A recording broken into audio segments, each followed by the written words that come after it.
Hello guys, and welcome back to another class of our course about the complete introduction to programming with Java.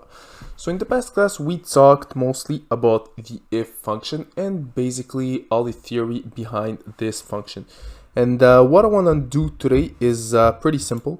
I simply want to practice with you guys what we saw in the past few classes, and basically practice it with numbers as well as strings, so this way you guys will understand a little bit more how works an if function and how works all the conditions. So the way we're gonna do this is pretty simple. We're going to start with a basic if function, then we're going to add an else to it, and finally working with an else if function as well, else if statement. So let's start. Alright, so pretty simple. As you guys all know, we start with a public class and write down our method. Then what we want to do is simply create a set of variables like we did in the past few classes. So you probably should all know how to create variables. So first thing, you write down the data type, then the name of the variable, and then what will be inside of the variable. So here our data types will always be doubles, because as I explained you guys, I prefer doubles to integers. So this is exactly what we're going to use. And we'll create, for the purpose of this course, we'll create just 3 variables. I don't know if we're going to use them all, but probably. All right, great. Right now we have everything that we need. So we have our 4 variables. Now what we're going to do is basically create a simple if function. So how exactly write down an if function? So as I explained, we start by writing down if, so this way. So here we have our if function. So first step when you guys are creating an if function is pretty simple, is writing down a certain condition. So you open up your parentheses, and what condition basically we need. So let's say we want to know if b is greater than a. So if b is greater than a. So in the case that b is greater than a, what exactly we want to do? So we'll just open up both parentheses this way. So pretty simple, we want to print great. So we'll just write down system.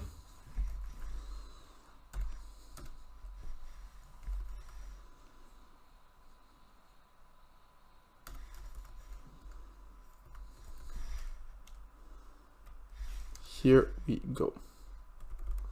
All right, there we go. Then what exactly we want to print? We want to print great. All right, so right now, is b greater than a?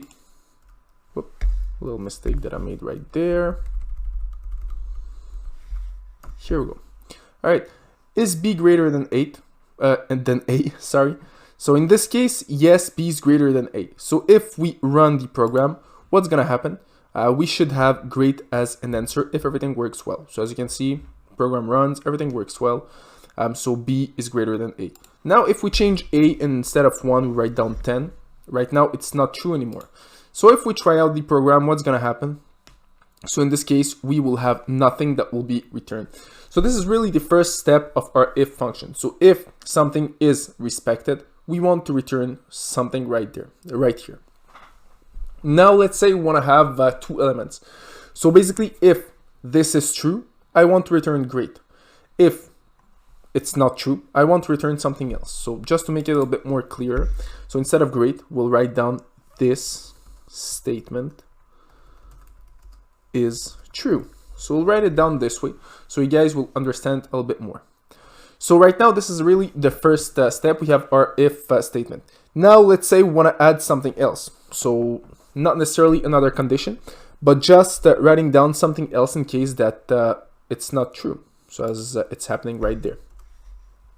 So to be able to do this, we're going to use the else statement. So how exactly write it down? Pretty simple. We simply write down else, really important, open and close the parentheses. And now we simply write down what we want to basically print in the case that this is false. So right now I'm working with a simple function. I'm working with the print function. But you can work with more advanced things. So basically in the case that this is true, you can, for example, execute an operation. In the case that this is false, you can execute another operation. But right now it's just the basics. So I repeat, first step, if statement, we verify if this statement is true. In this case, it's false. So If it's true, I want to return this statement is true. If it's not true, I want to return something else. So this is exactly what I will do. I want to return system out println. This statement is false. So this statement is false. There we go. So another really important trick for you guys, if maybe you make mistakes, just be really careful with those parentheses. So as you can see, your if statement, you need to open up one parenthesis right there. So you write down your condition in parentheses. Then you need to open up this parentheses right here. So as you can see, those parentheses right there. You need to open them and close them for your if statement as well as your else statement. So you need to do this for both of them.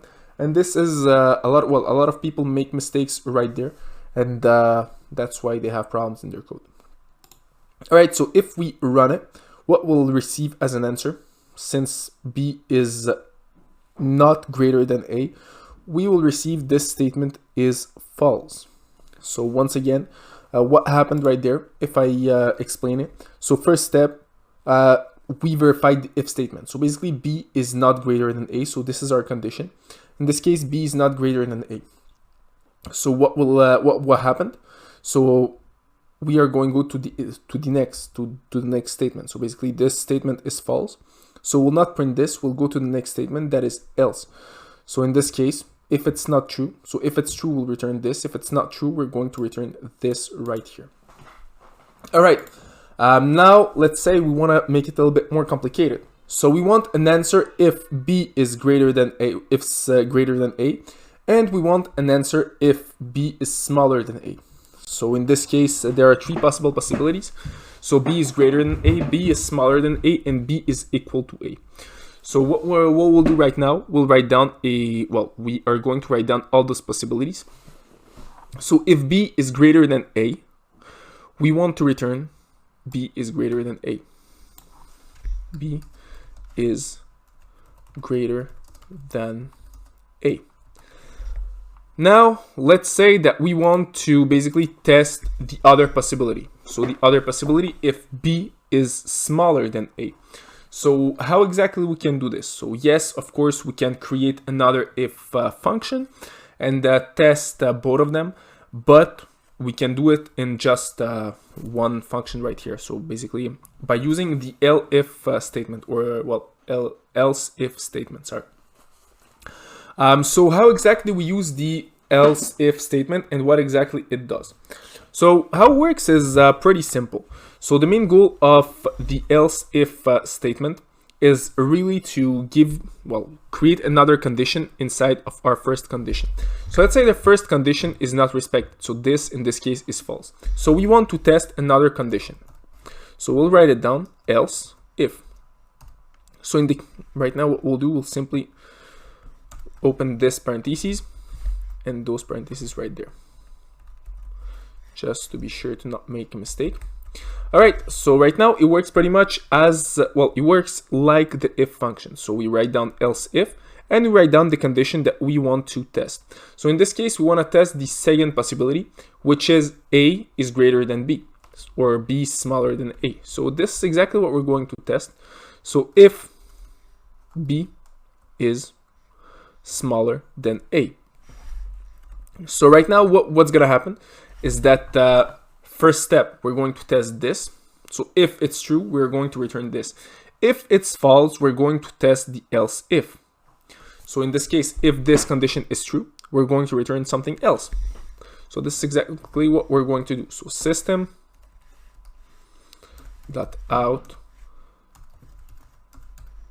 So once again, what we're doing right now is pretty simple. B is smaller than A. Great. Here we go. So now what we test? We test the first thing, which is B is greater than A. Then we test the second thing, B is smaller than A. And finally, if none of those works, we have our last possibility, which is B is equal to A. So we'll write it down there. So B is equal to A. So right now we're testing three possibilities. So if b is greater than a, we return this. If b is smaller than a, we return this, and if b is equal to a, we'll return this. And how exactly we did this? Simply by using our if, by using the if function and working with the if, and else statement. So basically, as I explained, the if is the starting point, so we always start with the if. So we test our first condition. Then we can have as many as other conditions as we want. So basically I can test, for example, if b is equal to 1, b is equal to 2, b is equal to 3, and really test as many things as I want with the else if condition. So basically this goes right after the if I want to test any other condition. And finally, the else is really the last condition. So basically, if all those conditions are false, I'm going to return this. So we always finish with the else function. Well, the else statement. This is usually how it works. So if we run this little program, what's going to happen? We're going to have, in this case, b is greater than a. No, b is smaller than a. So b is equal to 2.5. And 2.5 is smaller than 10, which makes sense. So basically, this is the answer that we had. Now let's say that it's equal to 10. So what answer that we going to have? So basically, Java will test this first. It's not working. Then it's gonna test this. It's not working as well. So it will simply return this line of code right here. So this is basically the logic behind the if function, all the statements that comes with it. Once again, what I did right now is pretty simple. I just worked with simple lines of code that will print stuff. But it's possible to make it a little bit more complicated. For example, if this happens, I want to print, I don't know, a certain function or a certain algorithm, and basically make it a little bit more complicated. But this is really for the basics. So right now you should understand how exactly works the if function with all its statement. So that's it for this class, guys, and see you all in our next class.